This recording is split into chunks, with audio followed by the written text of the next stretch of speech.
Let's raise the big questions then tonight. Has the union budget really discriminated against opposition states as they allege? Has the BJP succumbed to coalition pressures? Is the opposition's boycott of Niti Aayog justified? Has Indian politics simply got totally polarized now between the Modi government and the opposition yet again? Joining me now, our special guest, Saptagiri Sankar Ulaka, is Congress MP from Odisha. Bharat Mathu Kumili is the Telugu Desam MP. He joins me today, one of the youngest MPs we have. Salim Dharanidharan is the DMK spokesperson. And Sanju Verma is the BJP's national spokesperson. I appreciate all my guests joining us here on the show tonight. I want to come to them one by one. First, I want to turn to my Congress guest because it is your party which is leading this effort to boycott Niti Aayog Saptagiri. The fact is that the government claims that when they deliver a union budget, the allocations eventually benefit each and every state. Why is the opposition choosing, the Congress in particular, choosing to boycott Niti Aayog now? What explains your boycott? Razi, let me tell you, I've been second time MP now, and over the last 5 years, never I have seen a particular state or states have been mentioned in the budget multiple times. One, we would like to point out that this government or Modi 3.0 has been weakened because of the India alliance, and they have lower numbers, by which the regional satraps like the Andhra Pradesh Chief Minister and Bihar Chief Minister, they have forced him to write something in the budget which normally Modi wouldn't have done so. And if you look at Special Reorganization Act and other things, what was Modi doing for the last 10 years? So, if you look at the overall budget, this is a subdued budget, and the market reactions or the public reaction, it's really been not so positive. And this is because a weak government in the center is being forced by regional satraps because of the coalition pressure to deliver such a budget.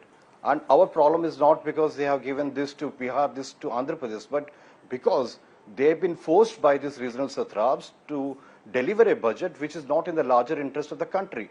It's a union of states, and if you remember, they had a meeting of the Finance Minister, other thing, with Nirmala Sitharaman, and a lot of requests had come in, and when you say they have been against the non-NDA government, it's not correct. If you look at Odisha in particular, JP Nadda and Narendra Modi ji had promised to give them special category status. Raghuram Rajan panel had said in 2014, because Odisha faces cyclones and multiple disasters, floods and so on, they should get the special category status or a special financial aid. Right. And nothing has happened. And if you look at the budget, what we were rattled is for building a bridge, for building highways, they have mentioned it in the budget. This has never happened before. So what is happening?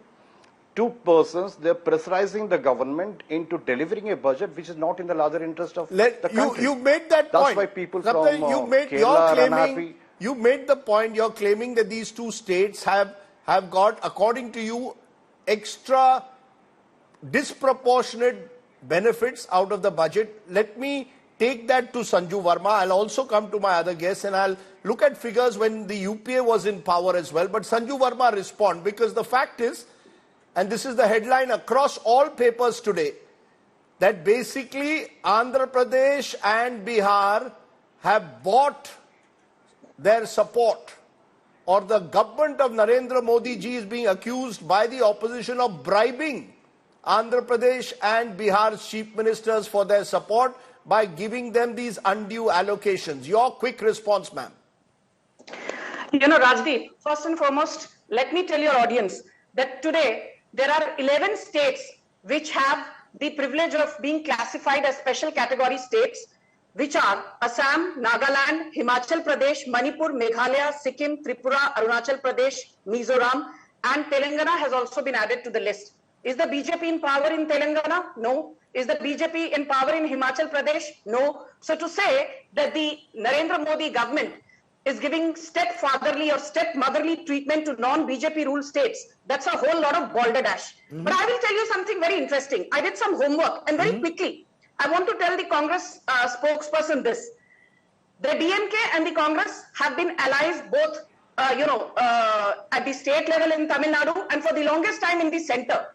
Between 2004 and 2014, before Narendra Modi became the Prime Minister of India, each time the DMK was in power in Tamil Nadu, the Congress budget would speak of Tamil Nadu. Each time the DMK, its alliance partner, did not come to power in Tamil Nadu, the Congress, during its budgetary address, would royally ignore Tamil Nadu.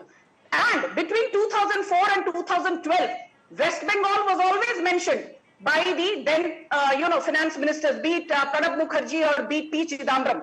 But when the Trinamool Congress / Mamata Banerjee and Congress alliance started falling apart in 2012, notice the budgetary address of 2012 and 2013. There is no mention by the then Congress dispensation about West Bengal. My last and most important point is this, Rajdeep. I always say that the proof of the pudding is always in the eating. Very quickly, I will bust the narrative that the BJP has been, steadfastly in its attitude towards non-BJP ruled states.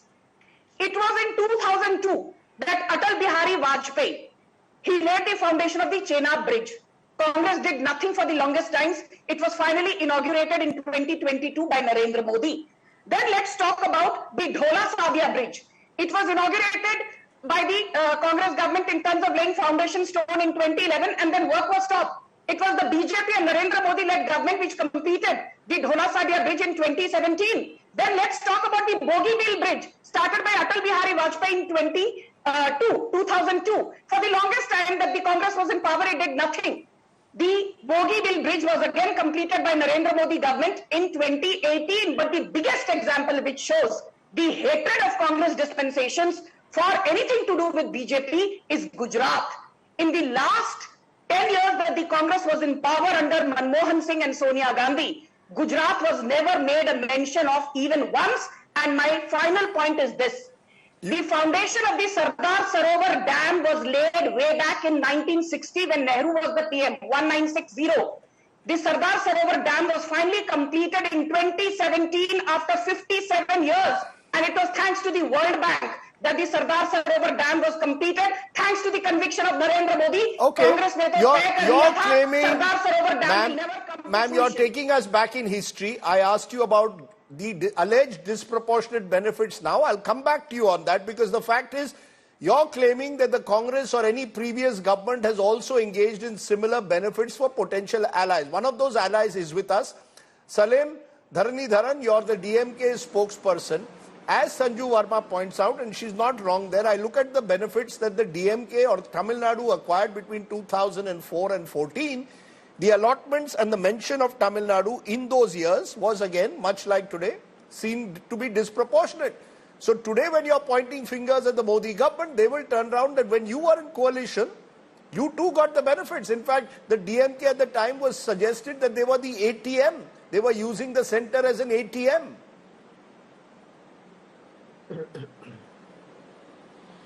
See, right now, in present, Tamil Nadu has been neglected. We have to look at the flood situation in Tamil Nadu. We got floods, as much rain as we have never received in 150 years. We requested 48,000 crores from the union government. We were only given 276 crores, and this budget we got 0 rupees. Let it be. But Himachal Pradesh, Bihar, Sikkim put together got 11,000 crores. Why this stepmotherly treatment? And during UPA time, there was no cess surcharge increase. Back then, cess surcharge was a proportion of about 8-9% of the overall share to the states. Right now, cess and surcharge have increased to 24%, which is a non-divisible pool. So the overall money which the states have to get have reduced, all the states. But they have increased the centrally sponsored scheme and sectorally sponsored schemes, and then these schemes go to states which are ruled by BJP. As an example for this is Kelo Bharat, where Gujarat got about 500 crores and Tamil Nadu got about 10 crores. And all the South Indian states put together got only 60 crores. Actually 10% of what Gujarat got. And this is the problem, right? It's overall structurally, BJP wants to influence, right, the funding of the states. They want to have preference. They want to fund only states that support BJP, which is not good for the development of the country. Right, because where does the union government get the money from? Union government gets its money from the states. So if you boycott the developed states, how will the country grow? Right, union government as such does not have any tax revenue. It is only the developed states, Tamil Nadu, Kerala, Telangana, Karnataka, which contribute to the majority of the Mr. Dharni Dharan, Mr.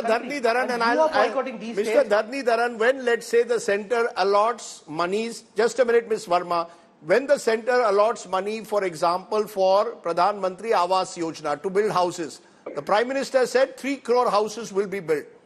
Are you telling me that according to you, there is evidence to suggest that these monies are only going to BJP ruled or BJP supported states? Can you give me any evidence to suggest that the other states have lost out? Sir, when it comes to Pradhan Mantri Awas Yojana, the cap is given at 1.5 lakh, which means per unit, the union government contribution is 1.5 lakhs. Our Chief Minister has time and again written to the union government to increase that cap because right now in current inflation, it costs about 15 lakh rupees for the Tamil Nadu government to build a house. And the union government funding is only 1.5. So remaining 13.5 lakhs comes from the state government. So basically state government is spending 90%. I have even shared this geo in my Twitter profile, and that's not been increased. Not just that, if you look at number of textile parks that's been allocated to Tamil Nadu, that's been reduced in the last 10 years. In fact, drought relief from 2015 to 2019, Tamil Nadu received only 10% of what it requested, whereas Uttar Pradesh got about 50%, Uttarakhand got about 70%. This is the stepmotherly treatment you talk about in most of the centrally sponsored schemes, the sectorally sponsored schemes. First of all, the cess and surcharge has to go, and the money has to be divided as per the formula of the Finance Commission. Why should so you are claiming funding? That's my question. The claim the opposition ruled states are making is that centrally sponsored schemes are now structurally designed in a way that the opposition does not get the due proportionate benefit that they get under it. There's one more point. One of which is just a minute, sir. We'll come back. No, just a minute, sir. 1 minute. Let me get everyone to get equal time. There cannot be monopoly, Ms. Verma, that one person gets. So Bharat Mathukumuli, you're the TDP MP, Telugu Desam, the party that most believe has got the maximum benefit out of this union budget. You want 15,000 crores for Amravati. The center has promised that they will ensure that you get that they will get multilateral aid if necessary, but give you Amravati. They have sanctioned money for waterways, for highways, for Andhra Pradesh specifically. How do you respond when opposition parties say today that Andhra Pradesh is being bribed by the center in return for its support? You're on mute, Bharat. Oh yeah, sorry. Hi, Rajdeep ji. So I think if you look at the journey of Andhra Pradesh, and I spoke about this in the parliament today, when we were split in 2014, it was the first time after 8 consecutive years of a surplus budget that we were a deficit budget. And we had gone to elections in the NDA then, and as part of the AP Reorganization Act, many aspects of it had begun, not all had finished, and some weren't started also. And then in 19, we lost elections, and many of the things that were moving well, like the capital city of Amravati, the Polavaram project, in the last 5 years have suffered significantly. I don't know for what reason, but the previous government in Andhra Pradesh had a very nefarious intention of trying to kill Amravati. Not only did they not build anything, they tried to build highways through housing projects and build low-income housing in the central spine of the city, but not building low-income housing in the rest of the state. A lot of such things. And Polavaram also, in the name of reverse tendering, they cancelled the contract, gave it to somebody else. We achieved 72% progress in Polavaram by 2019. Last 5 years, it's only been 3% or so. So, and the state debt has gone up from about 3.5 lakh crores to about 13.5 lakh crores in various forms through corporations, through unpaid subsidies, unpaid incentives, etc. So I think a state that was performing well, that was growing well, has really taken a beating and has gone back 15-20 years. And when we went to elections in 2024, as a part of the NDA again, with Modi ji and with Pawan Kalyan ji, we made it very clear that we'll bring the state back on track and we'll need the centre's support to do so. But if I may just stop, you're saying you needed the centre's support. You believe the state had been pulled back between 2019 and 24. But the fact also, Bharat, is that in 2014, when you were part of the same government, you wanted special status. The Modi government didn't give you that. In 2018, you walked out of it. In 2014 to 2018, Mr. Modi didn't need your support. He had a full majority. Today, he needs your support. and therefore he's giving you these benefits. Is that not a straight bribe, as the opposition is alleging? You're being bribed for your support. Yeah, see, between 2019 to 24, the BJP did not have absolute majority in the Rajya Sabha. And the ruling government, the YSRCP government, for many issues, instead of asking for issues of states' concerns, I think just held the state's interests at ransom and did whatever was necessary for their selfish interest. So that's what we're trying to say, that the running a state government or running a central government is not easy. There's a lot of pressing demands. And no, but the same demands when you raised them between 2014 and 19 were not accepted because they didn't need your support. Today they need your support, so they're giving you the same monies 5 years later. Yeah, in 2024, when we went to the elections, whatever we said in the elections was the basis for which we got the mandate of 164 seats.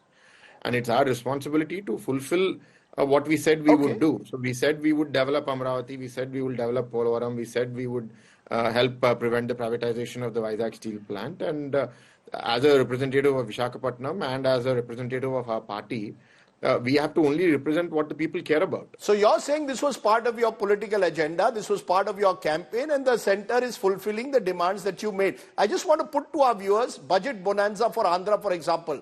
15,000 crores for Amravati, additional amount in future years. Financing of Polavaram irrigation project. Funds for Visakhapatnam Chennai Industrial Corridor. Funds for the Orvakal node on the Hyderabad-Bengaluru Industrial Corridor. Grants for backward regions. Additional allocation to support capital investment. No other state has been mentioned so specifically apart from Andhra Pradesh and Bihar. Therefore, the opposition claims that there has been this additional benefit. Mr. Saptagiri, you want to respond to that? The Congress party, when you were in power between 2004 and 14, the left front, for example, wanted additional benefits at the time for Bengal and Kerala. In many instances, you gave them. Bihar, you gave it to Lalu Prasad Yadav at the time when he wanted some of those benefits. The point is that every state, all railway lines at the time when he was railway minister, he was accused of taking them first to Bihar. This is the nature, unfortunately, of Indian politics, that whoever is in power gets a disproportionate benefit for his or her state. Mr. Saptagiri. Rajiv, let me intervene. Okay. See, yeah, Rajdeep, when Pradhan Mantri Modi was saying Sabka Saath, Sabka Vikas, then he should take everything together, right? Our point is, because he doesn't have a majority, now Chandrababu Naidu ji and Nitish Kumar, they are blackmailing him to give him some things which the TDP representative himself said that they didn't get in 2014 to 18. This was a condition that we'll support you, only you give this. This is our whole thing. And but that's the nature of politics, Mr. Saptagiri. With due regard, the TDP and the BJP were in a pre-poll alliance and they made these part of their campaign. They made this a campaign plank. Chandrababu Naidu said he will redevelop Amravati if he comes to power. Where does he get the money from? The Congress broke Andhra Pradesh into two states. No, Rajdeep, I don't have any problem in Narendra Modi giving money to Bihar or Andhra Pradesh, but he should not discriminate other states. Tamil Nadu has been demanding flood relief. And if you look at this AP Reorganization Act, they've given national status to Polavaram project. Why are not they giving to Palamuru Rangareddy lift irrigation scheme in Telangana? They could have done that. What would have costed them? They are doing politics here. Now, Sabka Saath, Sabka Vikas. When I say they give backward region grant fund to Rayalaseema, northern Andhra region, you remember Odisha is a very poor state, tribal dominated state. They removed Biju KBK, they removed the KBK scheme, BRGF, Integrated Action Plan, Special Center Allowance.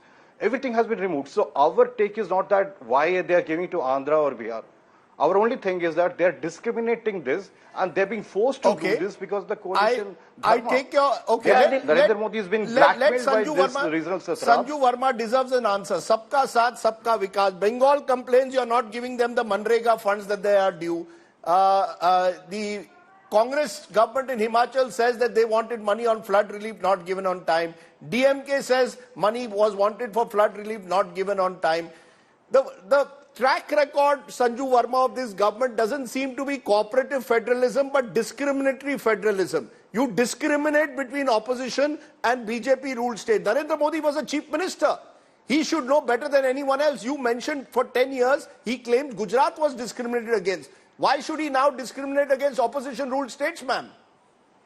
Rajdeep, I've noticed one thing. Whenever you have to ask question to Sanju Verma / the BJP, there are so many statements that you make, and in the end you say, I want to ask you this. It is as if your statements are corroborating what the opposition wants to. I said the opposition has said, ma'am.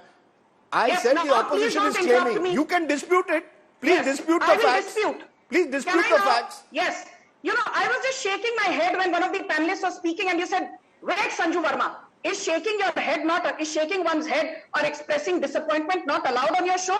I did not even interject anyone. So please show some tolerance because you claim that, you know, you are a votary of free speech. Thank you.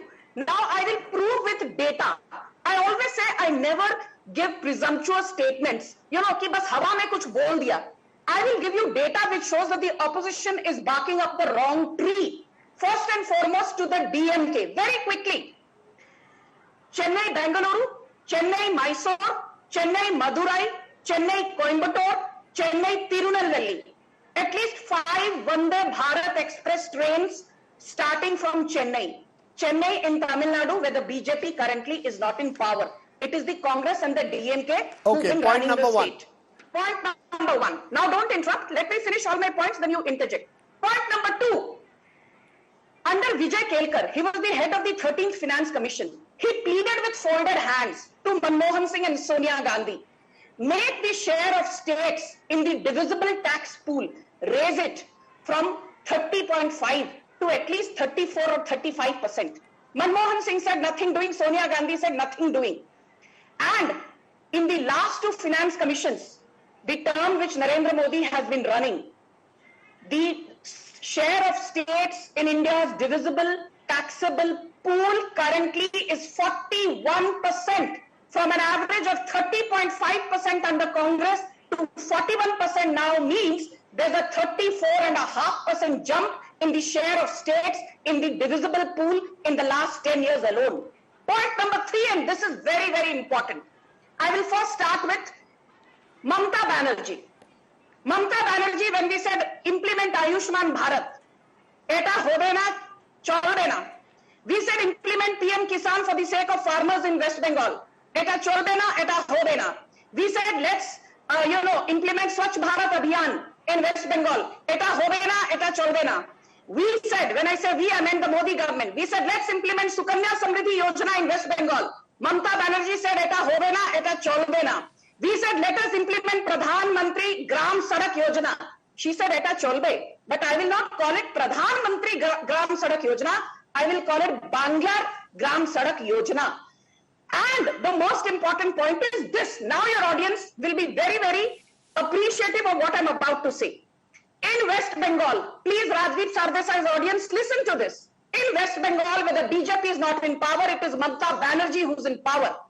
Kolkata Siliguri Expressway, Tajpur Seaport, Varanasi Kolkata Expressway, Kalyani Airport, Temple of the Vedic Planetarium, World Trade Center in Kolkata, Bengal Silicon Valley Tech Hub, and the Bengal Industrial Corridor running through Northeast India, all being financed by whom? Mamata Banerjee ne to haath khade kar diye. All of these are being financed by one man. That man is Prime Minister Narendra Modi's government. Okay, you made your point. No, ma'am. You've had your last point. You've had your last point, but what? Final point in 10 seconds, please. Yeah, okay, please. 10 seconds. Thank you. Thank you, Rajdeep. I appreciate you've been very fair. Now, people who say, "Arey, North-South divide," BJP gives stepfatherly treatment to Tamil Nadu. ध्यान से DMK के प्रवक्ता सुनिए. These projects financed solely by Narendra Modi government.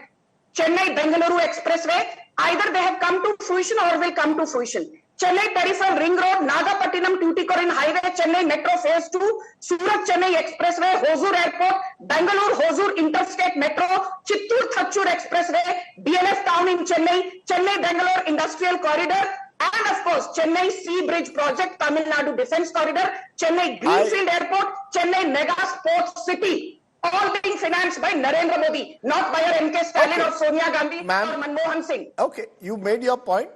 The fact is that, just as a fact check, in the case of Bengal and in Tamil Nadu, in Bengal's case, according to Mamata Banerjee, there were existing health insurance schemes which the West Bengal government was already putting in place. They did not need the central schemes. That's what was the argument, particularly which was made at the time about certain specific schemes for women's welfare. Let me come in, Rajdeep. Yes, Saptagiri, very quickly respond and then I'll go to the Dharanidhi Dharan. You see, the fact is that in what Sanju Verma says, there is a kernel of truth when it comes to highway projects, for example. It's not as if highway projects are going only to BJP-ruled states. There may be other points where she is typically taking all the credit for the Modi government and giving none to the state governments. But what is true is highway projects, for example, are across the country. The projects she lists are not just restricted to BJP rule, but all states. Your response, ma'am.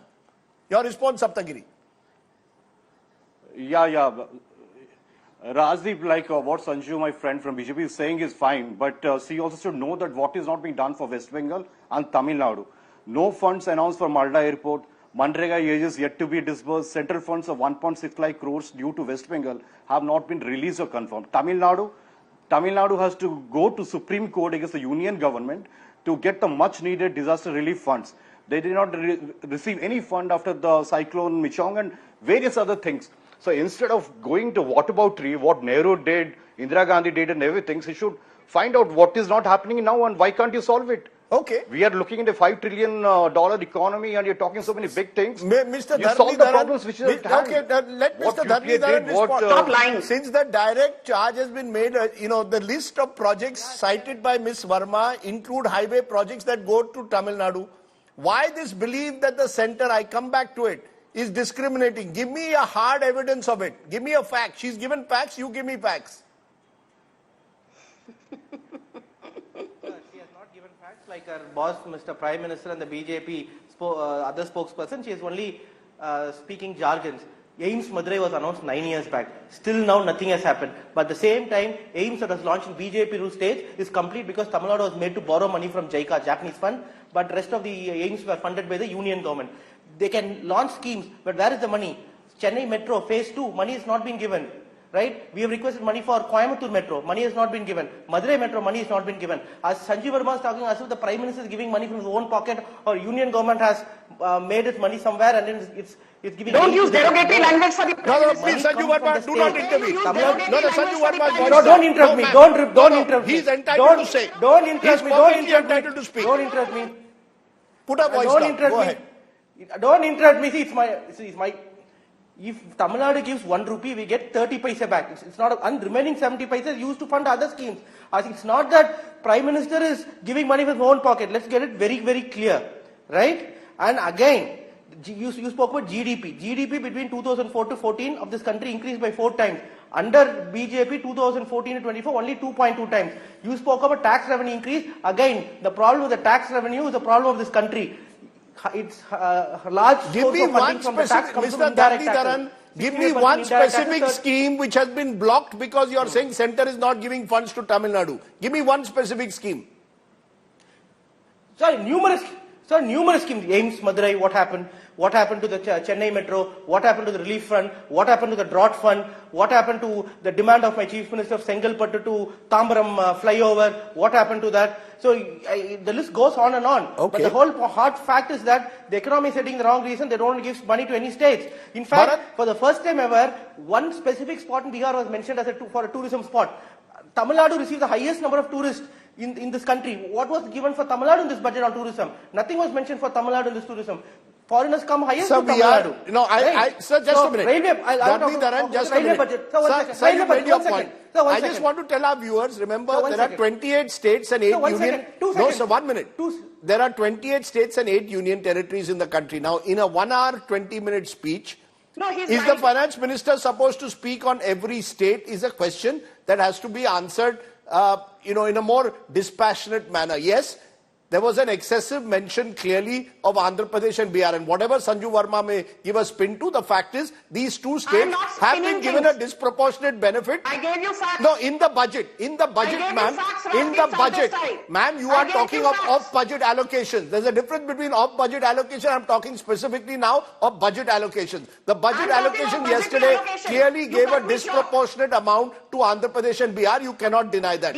But Bharat Mathu Kumili, madam, there is a difference. Do not raise your voice. Please put a voice down. Bharat Mathu Kumili, the fact is, that Andhra Pradesh, you said, was hard done by in 2014, the manner in which the bifurcation took place. Is this about Andhra Pradesh rewriting what you believe is a wrong that was done to the state? If so, why did you all backtrack on special status? You've now realized special status is not going to happen, so might as well take financial help. Am I correct? You've also changed your goalposts in a way.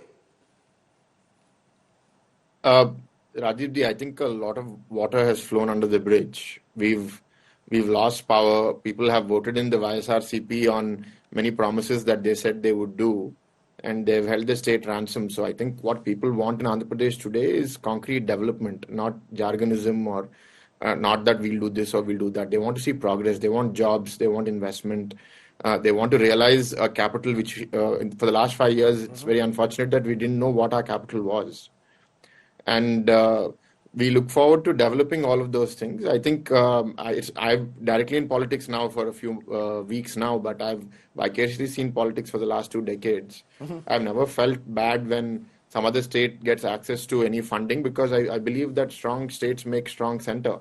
That's a nice line. I like the line that you've given, and I think that's a good point on which I should conclude, because strong states make a strong center. If the government of the day recognizes that, India grows. No, you can't come. Please? No, time is up. Because, the DMK panelists lied on numbers. I need just 10 No, seconds, he has, please. what was the lie? No, 1 minute, what is the lie? Give me, 10 seconds, what is the lie? If you have you specifically. I'm coming specifically, Rajdeep. Let your audience know that the CMO of Tamil Nadu, from his official handle, he thanked the Modi government in December 2023 when they released 1,500 crores in the aftermath of cyclone Michong. So for the DMK panelists to not even be aware that 1,500 crores were given by the Modi government, he's sitting here and saying, "Ek paisa You nahi made mila." the point. Let him now respond. Stop lying. Mr. Dhankhar, you are being accused of lying. No, 1 minute. Put your voice down. No, Mr. Dhankhar, you are being accused of lying. No.